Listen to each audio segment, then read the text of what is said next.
Well, hello everybody, and welcome back to G-Bear's Off-Grid Ways, a homestead in the desert. And what a beautiful day it is today. Sun's late in the sky, but the days are getting longer. Well, the days aren't getting longer. The daylight's getting longer, and that's a good thing. I like that. Pretty soon I'll be able to come out here and take a shower outdoors again, which I won't mind, because that saves me from having to do a lot of extra cleaning in the bathroom. I get to do it outside, and I don't have to use propane for hot water. I get my hot water from the soul. I mean the sun. Wait a minute, the soul? Yeah, S-O-L, not S-O-U-L. All right, so as I was telling my friend Andy today, he might like this little episode here. One of the things that's been, well, let's just say I get gold fever at this time of year when it starts warming up. So it's getting close to time to go do some prospecting. And I can't really afford the gas, but I will anyway. So something that I needed to make was one of these.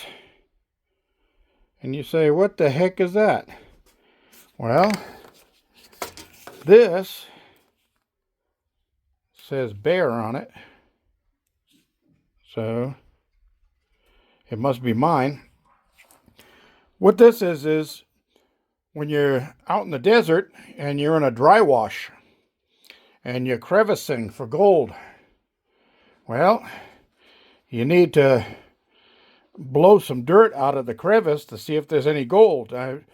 Gold is heavy, so as you're blowing on the dirt will blow out of the crack and crevice in bedrock, and the gold will stay behind because it's so heavy. So this is what that does. So you can get this in your mouth and then point the venturi end towards the dirt and junk like that, and you go. You see how easy that was? And it really puts the pressure out the nozzle of this thing, and you don't have to bend over so far because I made these things 18 inches long, so you can just bend over at the waist and you don't have to get down on your hands and knees to do the blowing. So I made that for me. And guess what? Since my friend Andy goes gold hunting with me, I made him one too. I got all brand new stuff for him here, and that's the little venturi opening. And he's got a little lanyard on here. I'm not sure if he'll like the lanyard, so I didn't fasten it on there too tight. I just slipped it over for right now. If he likes it, he can fasten it in place. If he doesn't, he can change it out to something he likes. So we both have one of those. Cool, huh? And I have enough of that blue flex pipe left over. I could make a few more of those if I had to for other people who wanted to go gold hunting with me in the desert. So that was one of the things I did today. The other thing was I fed all these dogs and puppies, and the puppies are they're really having fun. They love this place. They get to run all over the place, and they get to wrestle and fight with each other. Well, it's not really fighting, but they play fight and doing their thing. They just really love it out here. Look at the little guy over there all by himself. He's walking around on the table seeing if there's any little kibbles left over there.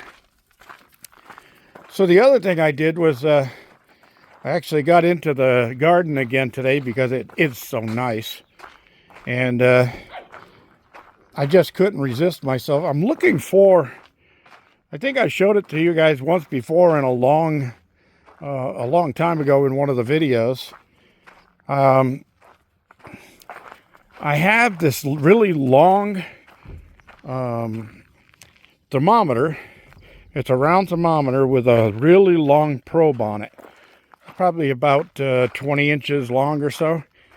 And I use that for testing the temperature of my garden soil, so I know when the soil is warm enough to start planting. Well, I can't find it. I always had it like stuck right in this wire here on this post, and it's not here. And I can't figure out where it went. See, now I put my other probe here. This is the three-way meter that will check pH, the light, and the moisture of the soil. So I always kept those handy here so I could just stick it into the soil and check the temperature and check the pH and see what I had to add to the soil to get ready for my planting for the season. And I can't find it anywhere, and it's driving me up a wall. Well, not all the way up a wall, but at least I'm up there with the paint, and I'm watching it dry. So, anyway, one of the things I just couldn't resist doing was, I'll take you over in a minute and show you my Concord grapevine over there is really sprouting out. I mean, it's got a lot of buds and leaves starting to pop out of it. And I noticed that this grapevine, which is the Thompson Green Seedless, was doing pretty good too, although it's not really showing much more than just signs of budding on some of the branches, like right here. So what I did was I had a couple of, I had a couple of shoots on that Concord grapevine that were not really needed, and they should be pruned off. So I pruned them off, and then I grafted them onto this grapevine, because this grapevine is mature and strong, and it's going to start putting out a lot of energy, and hopefully it'll produce grapes on my Concord grapes this year, more than what I had on it last year. I only had a small bunch of small grapes, but they were delicious. So anyway, here's one of the scions I grafted on. And you can see I put my unit on there. Now I'm using plastic wrap tape on these. And the plastic wrap, you have to monitor that. So that's why I have to make sure that I tag and date them. Because in about 30 to 40, 50 days, I'll have to cut that tape off of there and let the unit grow by itself. I also did another one up here, and I did this one whip and tongue. And this one I did a bark graft. So we'll see which one works best. Usually whip and tongue is a better choice for grapevine because you have more surface area coverage of the cambium layer, and that's what you want, is the cambium layer to make contacts from one plant to the other so that they start producing the energy they need, and they'll treat it just like an injured branch and heal it. So look at this. I got some flowers there. I got some leaves here. I got some leaves and flowers there. So yeah, I got some more flowers up here.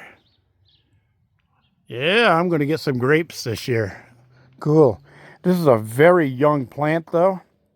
And it's only like its second year. I think it's the second year, or it's going on its third year.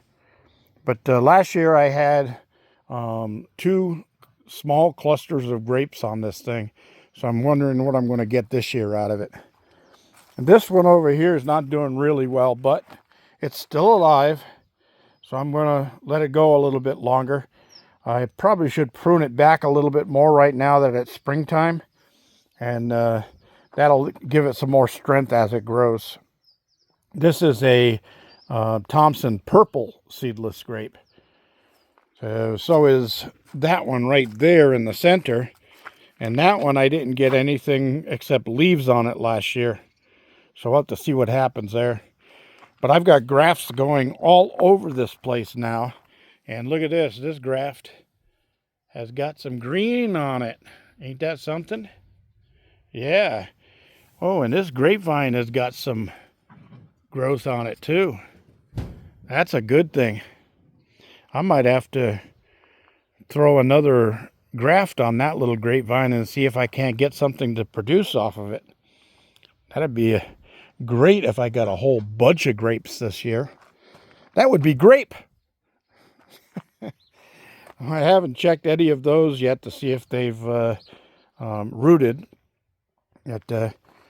I didn't treat those with anything. I just stuck them in soil. We'll see what happens. Onions are really starting to spring up now that it's springtime. So I got grafts everywhere. I got my apricot grafts on here. I got burgundy plums on here. And this is an apricot tree that I had one flower on last year. And the grasshoppers got to it. The dirty little grasshoppers. So I got plenty of greens going here. I'm going to start eating some of this stuff up because I can let it grow. It won't hurt anything. But I want to get some other vegetables planted. So I need to do something in this area.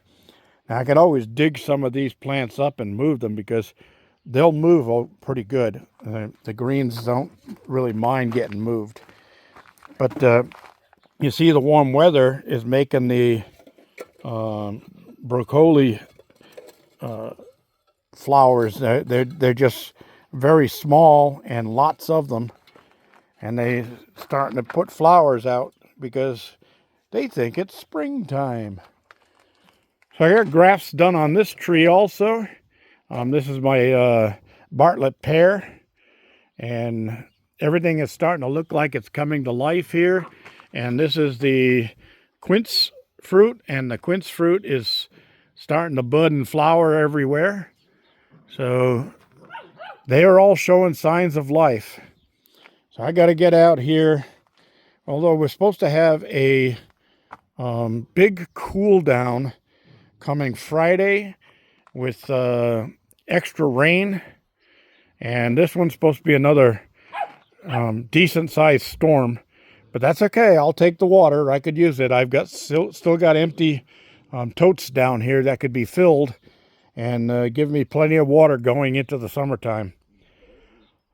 So with all of that being said, let's make one more little quick stop on the way back up because there's something else my friend Andy might like to see.